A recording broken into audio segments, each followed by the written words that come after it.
Salam jumpa Bapak Ibu dan saudara-saudara. Hari ini kita akan belajar dari firman Tuhan, angin ribut diredakan. Apakah masih percaya mujizat? Apa GKI itu masih suka percaya mujizat? Karena seringkali orang bilang, di GKI itu gak ada kuasa. Apa sebetulnya kuasa Tuhan? Dan mujizat seperti apa yang kita pahami? Mari kita belajar dari Injil Matius pasal 8.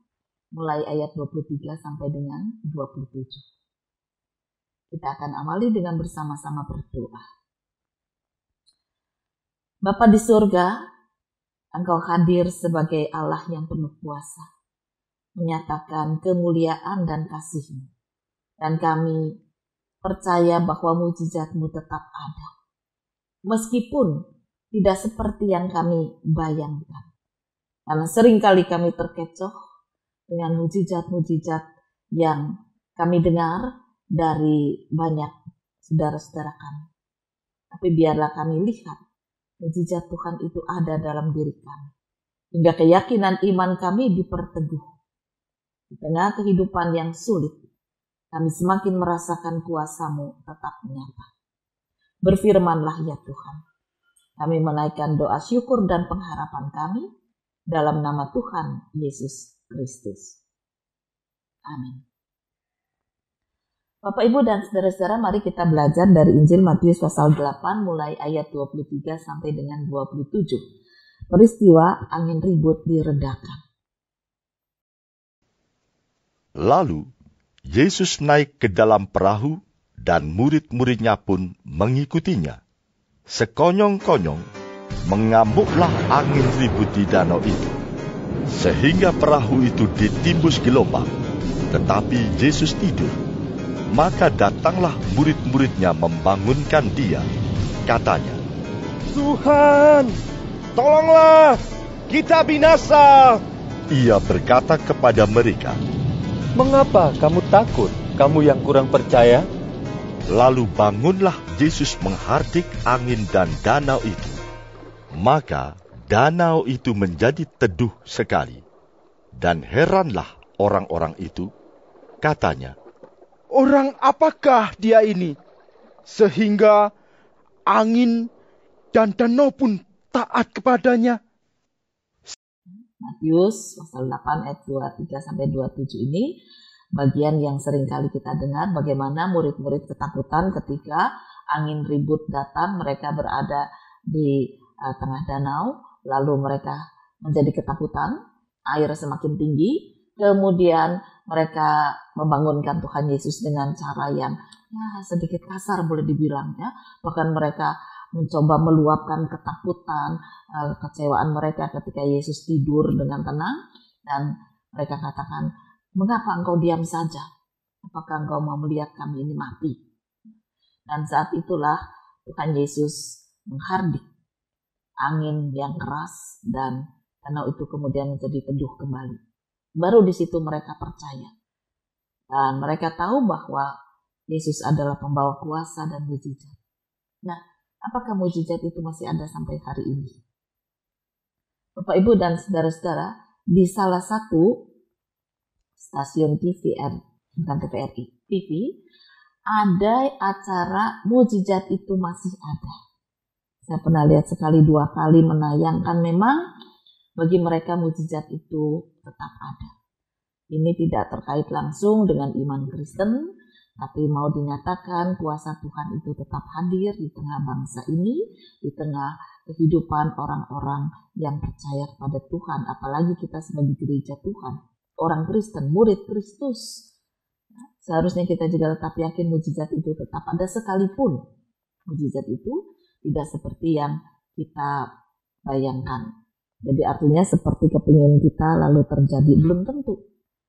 Belum tentu.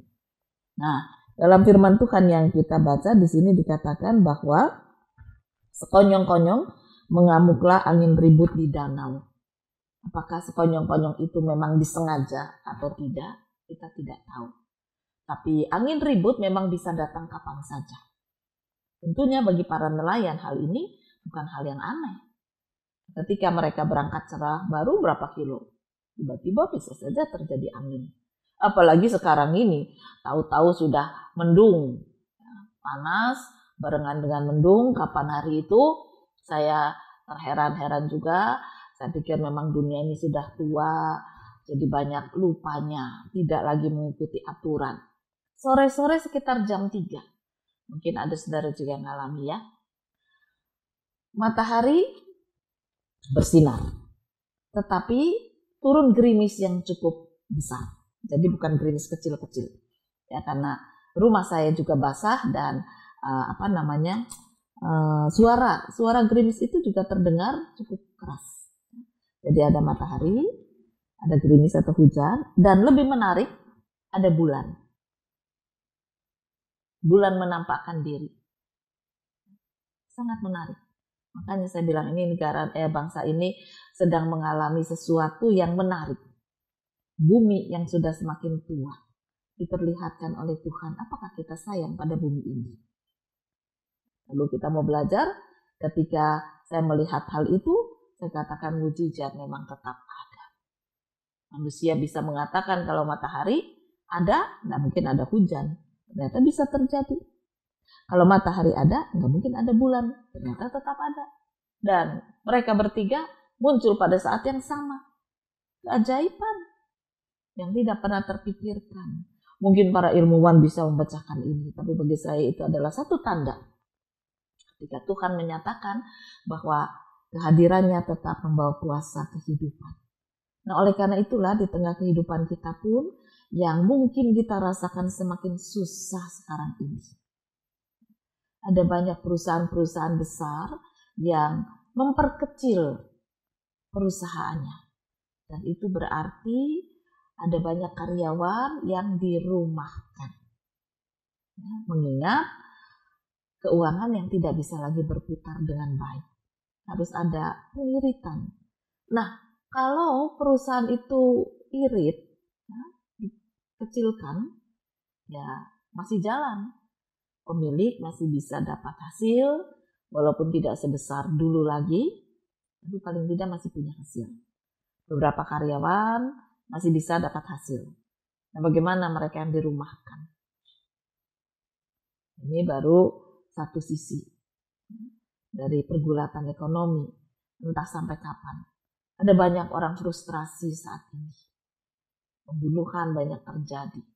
Kejahatan banyak terjadi. Kemarin saya dengar Metro TV mengupas bagaimana orang bisa mengambil identitas orang lain untuk diambil uangnya, hartanya. Memang kecanggihan teknologi banyak membantu. Nah, dengan berbagai macam cara, orang dari rumah saja bisa kirim uang ke sana kemari, bisa beli ini dan itu dan sebagainya. Itu memang menguntungkan. Tapi juga rupanya ada yang bermain di antara orang-orang yang menikmati keuntungan itu. Dia mencari keuntungan sendiri dengan segala kepandaiannya, mencoba mengambil harta orang lain. Kenapa sampai terjadi?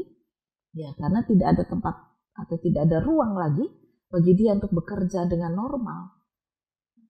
Atau katakanlah kerja yang baik, yang sah gitu. Ya mungkin mereka juga orang yang kepepet. Ya sudah, ilmunya mereka pakai. Mudah-mudahan begitu. Ya, sehingga ketika mereka tertangkap ada pertobatan. Kalau memang mereka berniat jahat terus, ya saya tidak tahu harus berbuat apa lagi. Karena memang juga ada orang-orang yang memang niatnya ingin bekerja dengan kecanggihan teknologi dan dia punya ilmu itu, lalu dia ingin mengambil harta orang lain. Bagi dia itu sah kok, itu kerja. Saya juga mikir kok, saya pakai modal, nyewa rumah, harus pakai AC, lalu punya laptop, dan ini dan itu. Dan dia ingin mendapat hasil juga dari kepandaiannya itu. Mungkin dia pikir atau mereka pikir itu sah. Bagi kita tidak sah hartanya atau uang yang mereka ambil, pekerjaan yang mereka lakukan. Tapi itulah fakta dunia. Nah, oleh karena itu mari sekarang kita belajar. Di tengah ketidakberdayaan, ekonomi susah, penyakit yang tetap membuat kita harus waspada. Karena sekalipun virus itu tidak kelihatan, tapi dia bisa membunuh manusia. Manusia yang saling berbunuh ya harus berhadap-hadapan. Paling tidak entah dengan senjata, entah dengan perkelahian apa, mereka kelihatan. Kemudian bisa dicari, bisa ditangkap. Nah, virus ini bisa dicari tapi nggak bisa ditangkap. Kalaupun ditangkap sudah membuat orang tidak berdaya. Dan kita berharap memang bisa segera ada vaksinnya. Itu doa kita kepada Tuhan. Tapi toh kalau belum bisa terjadi kehidupan yang semacam ini, bisakah kita tetap berharap ada mujizat? Seperti apa mujizat yang kita harapkan? Bapak, Ibu, dan saudara-saudara, seorang anak remaja dari keluarga yang kelas menengah ke atas, ya boleh dibilang mampu sekali, kaya sekali juga tidak, tapi lebih dari cukup. Nah, supaya mencukupkan kehidupan keluarga, maka suami istri ini kerja dan anak-anak dibiarkan hidup sendiri. Akhirnya salah satu dari dua anak mereka yang bungsu ini salah pergaulan. Pada usia 14 tahun dia sudah menjadi peminum yang membuat dia suka mabuk. Ketika dia mabuk, tanpa sadar dia mengendarai motornya, lalu terjadi kecelakaan. Babak belur. Ada beberapa bagian tubuhnya yang patah. Tidak menyebabkan lawannya itu meninggal, tetapi orang tua anak ini harus membayar mahal, baik untuk anaknya, baik untuk orang yang ditabrak.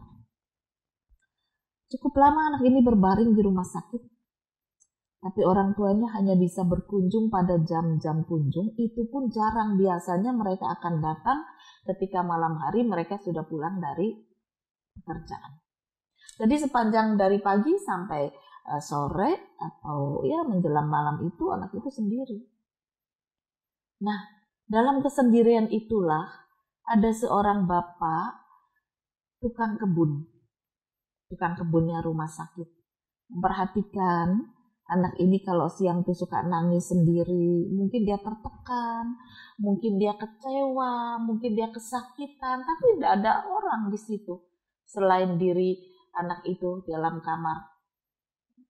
Lalu coba-coba bapak tukang kebun itu menyapa dari balik jendela yang terbuka.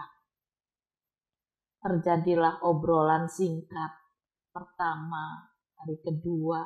Lama-lama anak itu bilang, "Pak, bawa masuk sini, saya ditemani." Lalu bapak itu bilang, "Nggak boleh, saya kan cuma tukang kebun. Nah, saya nggak boleh masuk situ, itu peraturannya. Tapi kalau anak mau ngobrol, ya bapak duduk sini. Nanti kalau saya sudah selesai kerjaan, bapak temani anak." Anak muda itu senang.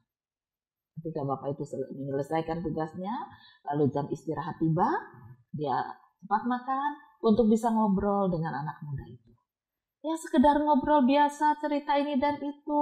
Tetapi kemudian anak itu merasa punya ayah, punya orang yang memperhatikan, punya orang tua yang mendoakan.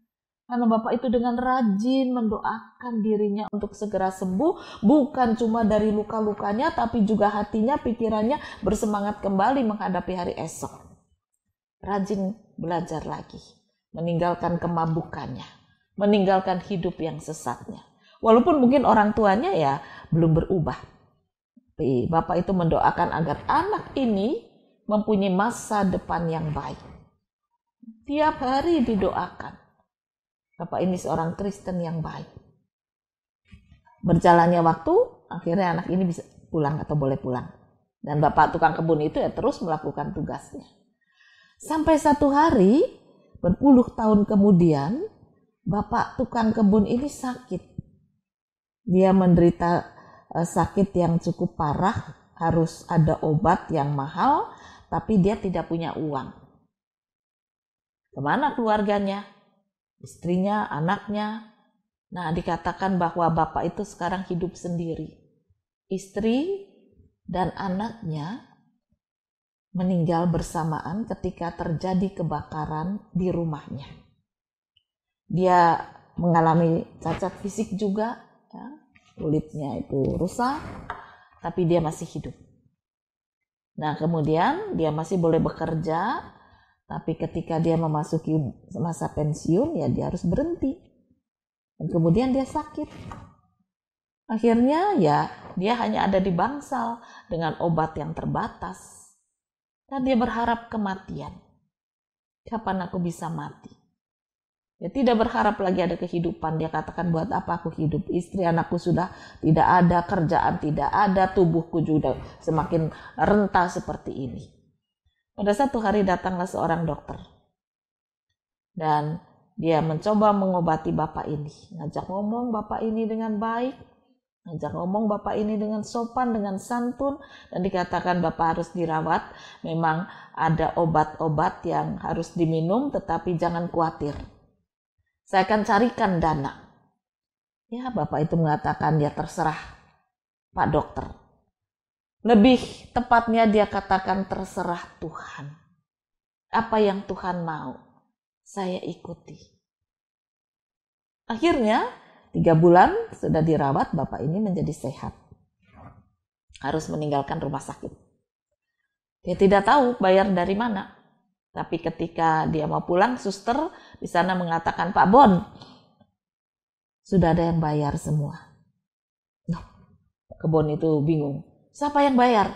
Nggak tahu. Suster itu bilang, aku nggak ngerti. Tapi Anda diperbolehkan pulang dengan catatan sudah lunas. Nah, karena Pak Kebon itu merasa tahu dengan rumah sakit itu ya, sejak muda dia di situ, dia mencoba cari tahu siapa yang bayar. Tapi bagian keuangan mengatakan, aku juga nggak tahu, pokoknya sudah ada yang lunasi. Ya sudah, Pak Bonina bersyukur kepada Tuhan Yesus dan mengatakan ternyata mujizat itu masih ada. Ketika dia tidak bisa lagi mengobati dirinya, ketika dia tidak bisa lagi untuk membawa kehidupan pada dirinya, Tuhan masih memakai dia untuk bisa hidup. Sampai di pintu gerbang, dia disambut oleh seorang supir yang mengatakan, monggo Pak, silahkan masuk mobil ini, Bapak akan saya antar ke rumah bos saya. Bosmu siapa? Bos saya itu yang bayari semua, yang melunasi perawatan Bapak di rumah sakit ini. Bapak mau tahu? Oh iya, Bapak itu bilang, ya saya pengen tahu, saya mau bilang terima kasih. Naiklah Bapak itu pada mobil yang disediakan, dibawa ke rumah bos, dan di sana diterima oleh dokter yang merawatnya. Dokter itu mengatakan, Bapak ingat enggak?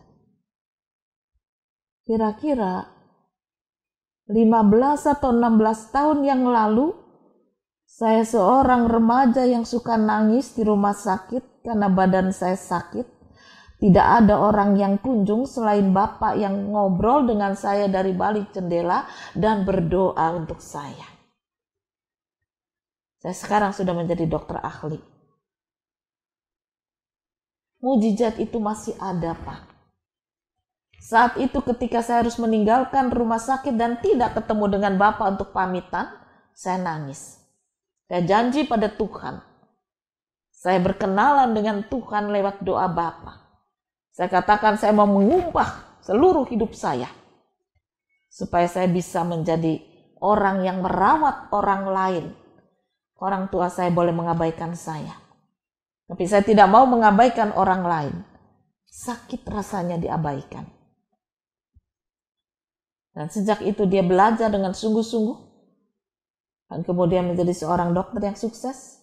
Mengambil spesialis juga yang sukses. Dan kemudian dia mencari tahu tentang Pak Bon.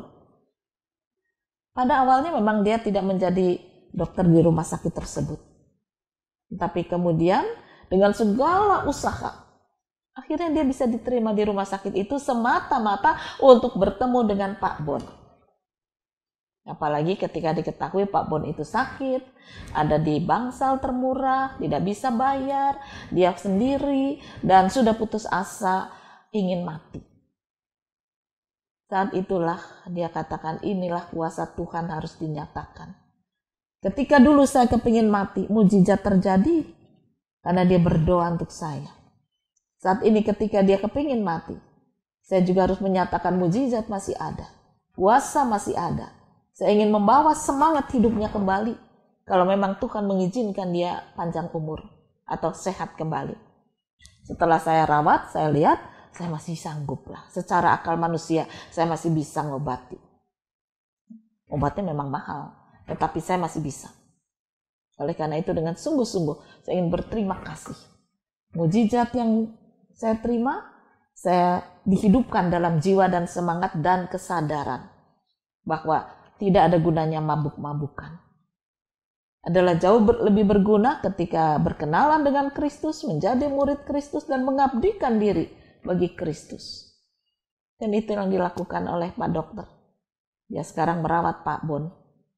Karena Pak Bon itulah yang membawa mujizat. Dan Pak Bon mengatakan kalau gitu memang mujizat masih ada. Di tengah ketidakberdayaan saya, Tuhan tetap menyatakan kuasanya, hadirnya. Saudara-saudara, cerita menarik. Oleh karena itu mari kita juga melihat. Mungkin saat ini kita memang tidak punya pekerjaan. Mungkin saat ini kita tidak punya hal yang menarik untuk dibagikan, dipamerkan. Tetapi satu hal, percayalah, mujizat itu masih ada. Tekunlah berdoa bahwa Tuhan akan mengirim seorang Pak Bon, sederhana, tetapi dia mampu membangkitkan jiwa. Anda bisa lakukan ini untuk orang lain, untuk diri kita, untuk keluarga. Bangunkan jiwa yang putus asa. Bangunkan semangat yang sudah terkulai lemah. Bangunkan orang-orang yang sudah tidak kepingin menikmati kehidupan hari esok karena tidak bisa melihat hari esok itu masih ada matahari. Yesus masih ada. Kuasanya masih ada. Menghardik angin ribut saja dia mampu. Oleh karena itu jangan biarkan kita terjatuh dalam kepanikan dan keputusasaan.